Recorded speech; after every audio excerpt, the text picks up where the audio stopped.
A cor roxa no mês de fevereiro é conhecida por chamar a atenção para o lúpus e para a fibromialgia.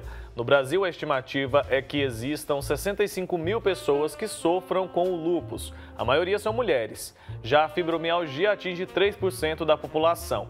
Para falar mais sobre essas doenças, convidamos a médica reumatologista Camila Oberg, ela que está ao vivo com a gente. Bom dia, doutora. Bom dia, tudo bem?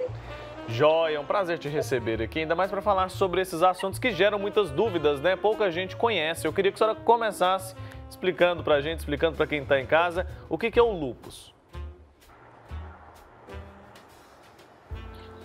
O lúpus é uma doença autoimune. Então, a pessoa, em algum momento, ela já tem aquela predisposição, pode ser genético, ou por ter aquilo nela, e qualquer estresse, seja físico, ambiental, emocional, desencadeia, é um gatilho para a doença se manifestar.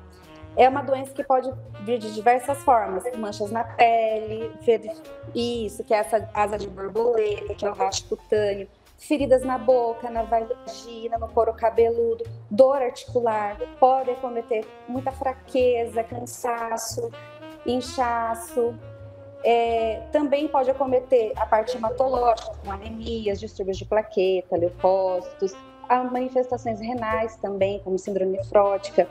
Então, se você tem algum sintoma, é mais incidente em mulheres, mas também acontece em homens, crianças. Se você tem essas lesões cutâneas, muito cansaço, fadiga, dor articular, procure avaliação. Se você não tem acesso rápido ao reumatologista, vá a um clínico de sua confiança, fale suas queixas, porque o diagnóstico precoce do lúpus, ele salva vidas, ele muda o curso da doença. Porque como é autoimune, a gente não consegue falar em cura, mas a gente pode ter um controle precoce das manifestações e melhorar a qualidade de vida, melhorar a sobrevida desses pacientes. Certo, doutora Camila, bom dia, obrigada por estar aqui com a gente. Pelos sintomas que a senhora mencionou aí pra gente, pelo menos que eu percebi, que essa doença ela pode ser confundida, né, com outros problemas de saúde. Como é que é feito o diagnóstico, ou seja, a confirmação de que a pessoa realmente tem ali o lúpus para que esse controle seja feito? Esse diagnóstico é difícil de ser feito?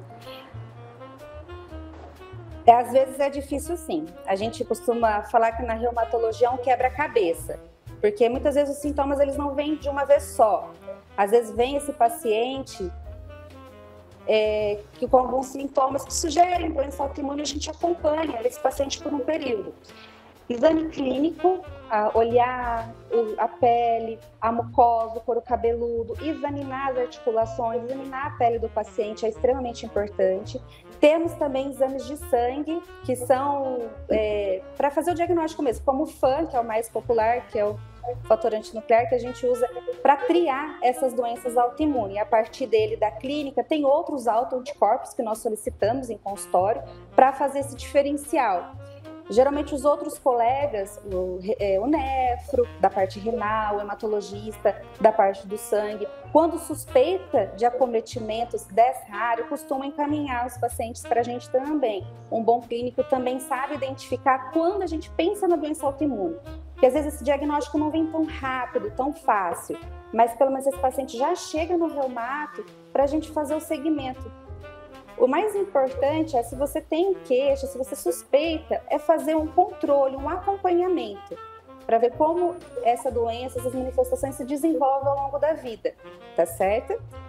Mas são exames de sangue, uma boa história, uma boa anamnese, né, do paciente, um exame físico completo. Certo. E como que a doença autoimune afeta o nosso sistema imunológico, doutor? A doença autoimune é assim, o nosso corpo, quando ele é agredido, a gente reage produzindo células de defesa. O que acontece? Às vezes essas células, elas não vão onde tem um agressor. Ao invés disso, ela começa a combater o nosso próprio corpo. Combate o nosso rim, combate as nossas células sanguíneas, pode combater as questões de pele, gerando feridinhas na mucosa, essa fotossensibilidade. Então, ele agride sem querer o nosso próprio corpo. Essa é a doença autoimune, o nosso corpo se combatendo. Certo. Doutora, e em que você falou que o lúpus ele afeta mais as mulheres, né? A gente vê uma prevalência maior em mulheres. Em relação à idade, e normalmente tem alguma idade em que essa doença se manifesta, que esses sintomas começam a aparecer?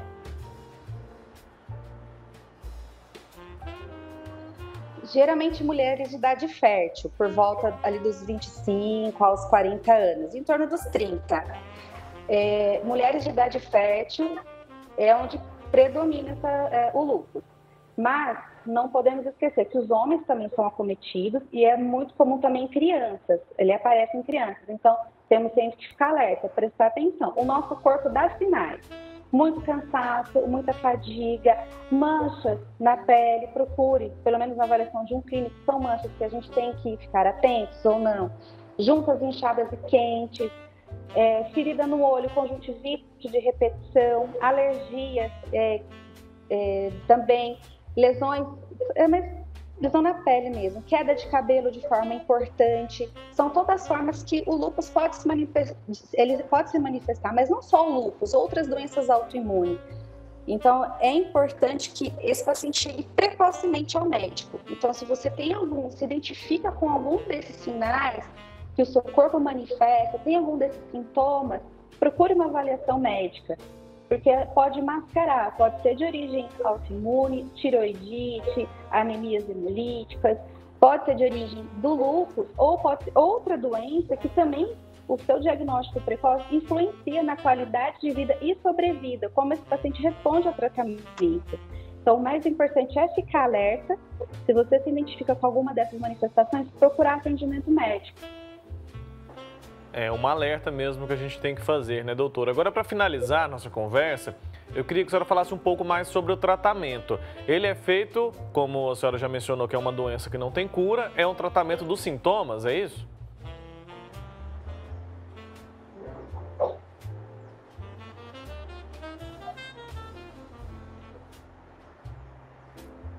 Doutora, me ouve? O tratamento é individualizado, depende muito do perfil de paciente. Nós usamos muitas vezes o corticoide, sim. Pode continuar, então. Então, o tratamento, o tratamento ele é individualizado, depende muito das manifestações que o paciente for ter. Mas a base, a gente usa muito a hidroxicloroquina, que modula aí a resposta do organismo. Corticoide, também a gente usa nas fases agudas ou de atividade, e os imunossupressores, que podem ser comprimidos orais ou tem alguns que são injetáveis, mas na proposta de controlar a doença, porque a gente não fala em cura, a gente fala em controle, evitar as crises. Evitar crises, aquela que o paciente está manifestando, e crises futuras, que a doença ela flutua no nosso corpo. Tem períodos bons, tem períodos que a gente entra em remissão, né? Tem períodos que ativa novamente. Então a gente tem que acompanhar esse paciente muito de perto. Mas é a base de imunossupressor. Azathioprina, micofenolato, ciclosporina, tem vários. Aí o tratamento mais importante é individualizar. Cada paciente tem a sua manifestação, tem seu grau de tolerância à medicação, e é a partir disso que a gente desenvolve o tratamento do doente, o acompanhamento. Tá explicado então, doutora Camila, muito obrigado pelo seu tempo aqui com a gente, viu? Alertas importantes, porque a gente sabe que os sintomas podem ser confundidos e aí o diagnóstico tardio prejudica muito e reduz muito também a qualidade de vida desses pacientes, né? Um abraço para você, obrigado, viu? Até uma próxima oportunidade. Obrigada, bom dia.